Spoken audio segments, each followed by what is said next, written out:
Sejam bem-vindos a mais um vídeo da WFG Concurso. Nós estamos trabalhando, né, a proposta curricular de São José e agora nós vamos falar um pouquinho sobre a avaliação. É isso aí, avaliação da educação infantil. Pensar questão de avaliação, e isso é interessante, ele vai trazer algumas reflexões, né? Significa ter que enfrentar uma série de temas, uma série de redes, né? Ele diz que tecem essa questão da avaliação. E aí ele traz algumas reflexões, que seria a questão da reprodução, né? Da repetição, da evasão escolar.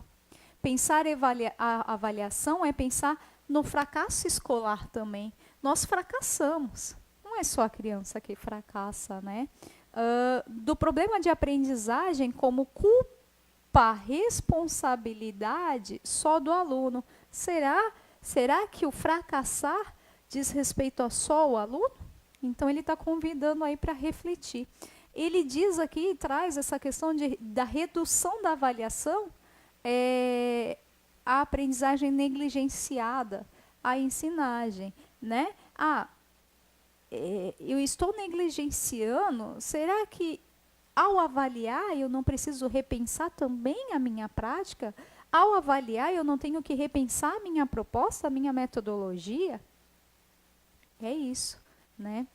Da questão da homogeneização como princípio e suas manifestações nas formas de premiação, punição, castigo para com o bem ou mal adaptado. Então, quando eu avalio, né, eu nivelo todos iguais, eu não penso naquele ser que partiu, porque não vão partir todos do mesmo ponto, logo, não vão chegar ao mesmo resultado. Será que eu penso isso na hora que eu estou avaliando? Que ponto aquele serzinho partiu?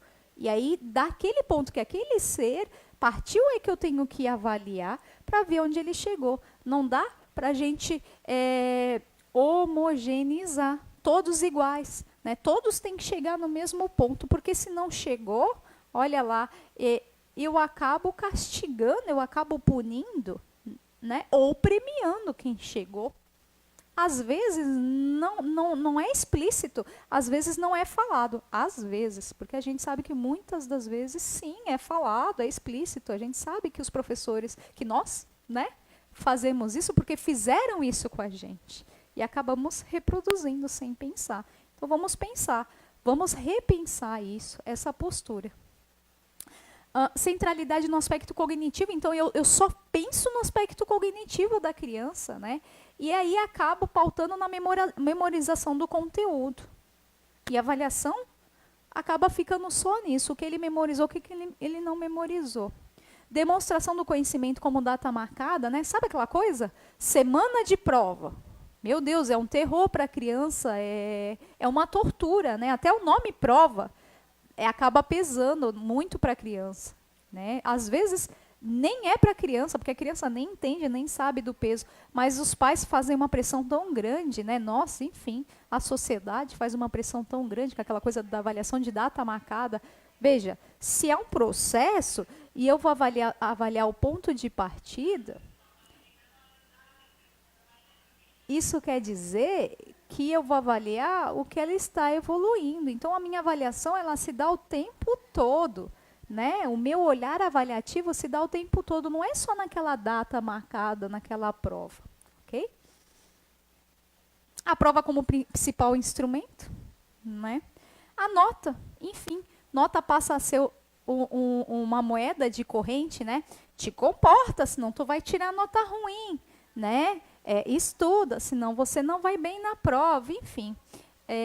A vulnerabilidade do ato de avaliação em vista aos avaliadores, então a criança se sente vulnerável ao professor, o professor parece o detentor, né, do poder, enfim. As relações complexas entre os objetos do projeto político-pedagógico da escola e a proposta da avaliação. Será que a avaliação e a maneira com que eu vou avaliar está pautada num projeto político-pedagógico? Não sei. Enfim. Espera aí só um pouquinho que eu vou fechar aqui, que está tendo um ruído na gravação. Vamos lá. Eu coloquei ali em cinza, né? Bem clarinho que isso é algo que vai ficar distante à medida que nós vamos ampliando também, desconstruindo e construindo novos conceitos sobre o pensar a avaliação, né? Então, ali, temas que tecem redes de fio que se interrelacionam. Repetência, evasão escolar, fracasso escolar, problema de aprendizagem, culpa, responsabilidade só do aluno, é só responsabilidade do aluno, redução da avaliação, né? Homogeneização, premiação e punição, memorização dos conteúdos, demonstração do conhecimento com data marcada, prova como princípio de instrumento e nota como moeda de corrente. Isso aqui tem que ser eliminado, né? Se eu pudesse fazer um X aqui na televisão, o X estaria sido feito. Deixem isso para trás. Superem esse olhar. Vamos pensar numa outra forma e num outro olhar. Primeiro, eu coloquei na ordem que está na proposta curricular, mas eu, Alexandra, colocaria primeiro o diagnóstico. Eu tenho que ver qual é o ponto que meu aluno está partindo, né? Isso quer dizer que se eu tiver 15 alunos, eles não vão partir do mesmo ponto, mas eu preciso fazer esse diagnóstico, eu preciso fazer essa sondagem. Da onde ele parte, o que ele sabe, o que ele entende de mundo, né? Como é que é a cultura, como é que é a realidade desse ser, ok? Processual, lembra? Ele parte desse ponto e vai evoluindo. Então, essa avaliação tem que ser processual, essa avaliação tem que ser dinâmica, né? Com várias abordagens, não só a prova. Ainda mais na educação infantil, né? Nem vai existir essa questão de prova. A avaliação tem que ser participativa, isso quer dizer, a criança já de pequena, junto com a proposta que vai ser trazida para ela, por exemplo, se eu criar um portfólio, né, com a criança, ela vai sentar e vai se avaliar. Se ela podia ter melhorado, o que ela fez, o que ela não fez, o que ela gostou, o que ela não gostou. Ela precisa me dar um feedback, ela precisa me dar um retorno, como foi, como não foi, o que faltou, já de pequeno. Então, a criança também tem que participar dessa avaliação. Só a criança? Não, os pais, a escola, né? Porque senão eu fico muito sozinha, fica difícil. E eu vou avaliar junto com a minha professora vai avaliar junto comigo, eu digo eu, auxiliar de sala, né? Nós vamos avaliar juntas, né? Como é que foi? Porque às vezes muita coisa que a professora está vendo é muito diferente do que a auxiliar está vendo. Às vezes a auxiliar tem muito mais condições de estar avaliando alguns detalhes, porque a professora fica com algumas responsabilidades burocráticas, né, que ocupam muito tempo da prof. E auxiliar naquele cuidado do dia a dia tem condições de avaliar melhor até, né? Então, essa avaliação participativa é muito importante. Qualitativa, isso quer dizer que eu não vou pensar em quantidade, eu vou pensar em qualidade, né? Qualidade de intervenções e não quantidade de intervenções. Percebem a diferença? E essa avaliação tem que ser inclusiva, né? Eu tenho que incluir, eu tenho que pensar nesses diferentes pontos que cada criança vai partir, que não é o mesmo. E emancipatória, ok? Tem que emancipar, ela tem que sair da onde ela está e evoluir. A prática pedagógica como um processo vivo, forte, intenso, dialético, né? De mediação e interação.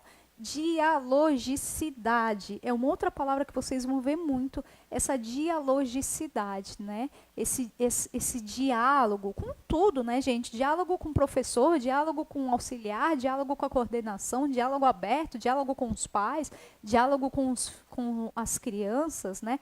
Diálogo com a teoria, diálogo com a sua prática. Então, essa dialogicidade, ela precisa acontecer o tempo todo. Ela vai me ajudar a refletir, ela vai me ajudar a repensar a minha prática também. O educador e educando se autocomprometendo, né? E se autocompreendendo, desculpa. Se autocompreendendo. Então, essa avaliação também é minha. Eu preciso me avaliar, eu preciso me compreender, assim como um aluno. A criança, enfim. A identificação dos limites e possibilidades, então eu preciso identificar, né, quando eu faço lá o diagnóstico, a sondagem, eu identifico quais são os limites, quais são as possibilidades, né, subsidiar subsidiará a tomada de decisão. Então, quando eu identifico, eu sei qual decisão eu tomo, como é que eu repenso a minha prática, né? As minhas aulas, os meus planos de aula, o meu planejar, né? E a busca de condições necessárias, né? Eu preciso buscar condições para que essa criança saia desse ponto de partida e evolua, se emancipe. As notas, conceitos e médias, as crianças na educação infantil nós vamos trabalhar conceitos, né? Deve significar qualitativamente. Não tenho que pensar em quantidade, lembra? Mas sim em qualidade, porque pode ser que a criança, eu tenha 2 crianças, né? E aí eu tenho Joãozinho e Maria, mas Maria partiu daqui e João partiu desse ponto. Logo, Joãozinho provavelmente chegou mais próximo do objetivo que eu queria atingir, mas Maria chegou muito em seguida e muito perto desse objetivo. Isso não quer dizer que ela não conseguiu dar conta, né? Mas ela houve qualidade, houve processo, houve caminhar. Então, é dessa forma que eu tenho que avaliar. O que mais? Indispensável para viver, quer dizer, essa qualidade, né, esse movimento, esse olhar, né, de qualidade, são indispensáveis. Que represente a apropriação de informações, enfim, o pensar, né, do professor pensar, refletir, dirigir as ações de modo adequado. Então, percebe que a avaliação é muito mais complexo do que uma simples nota, né? Uma simples prova. Dá um trabalho danado, claro que dá. Mas é incrível, porque você é um cientista, né? Eu costumo dizer, nós somos cientistas, nós somos pesquisadores. Então, se eu estou vendo que aquilo não está dando, se que aquela criança continua, eu vou pesquisar, eu vou ler, eu vou estudar, eu vou repensar e entro com um novo movimento. E não deu certo aquele, eu vou repensar outro. Mas lembra, em conjunto, chama pai, chama coordenador, chama supervisor, chama orientador, chama auxiliar, enfim, pense junto também. Isso ajuda muito. Lembra a história da dialogicidade, né? A atividade de avaliação não devem se restringir a momentos especiais, quer dizer, não é um dia. A avaliação é o tempo todo, toda hora. Lembra, ação, reflexão, ação. Eu entro com a ação, eu entro com o meu planejamento, vou refletir meu planejamento e depois entro com a ação novamente. Pode ser que tenha que ser uma outra ação. Então, não dá para ser num dia, numa data, né? Que a avaliação tenha um caráter participativo, ok? Todos participam, significando a oportunidade em que o educando, o educador, os pais, a escola e as demais estruturas de sistema educacional, de posse dos resultados, discutam, reflitam e se autocompreendam como os responsáveis pelo processo de ensino-aprendizagem. Fantástico. É o resumo de tudo que eu falei, né? Onde todo mundo participa. Se tem lá um conceito e esse conceito não foi o esperado, então essa comunidade toda aqui vai refletir para atingir. Não tem um culpado, sabe? Eu vejo muitas escolas, os pais, aí psicopedagogo, enfim, encontrando um culpado, né? Não tem um culpado, gente. Tem ações que têm que ser pensadas e repensadas. Né? E para isso a gente precisa sair um pouquinho da zona de conforto, daquele dia a dia, daquele arroz com feijão. Às vezes esse é o problema. Bom, pessoal, vamos ficando por aqui.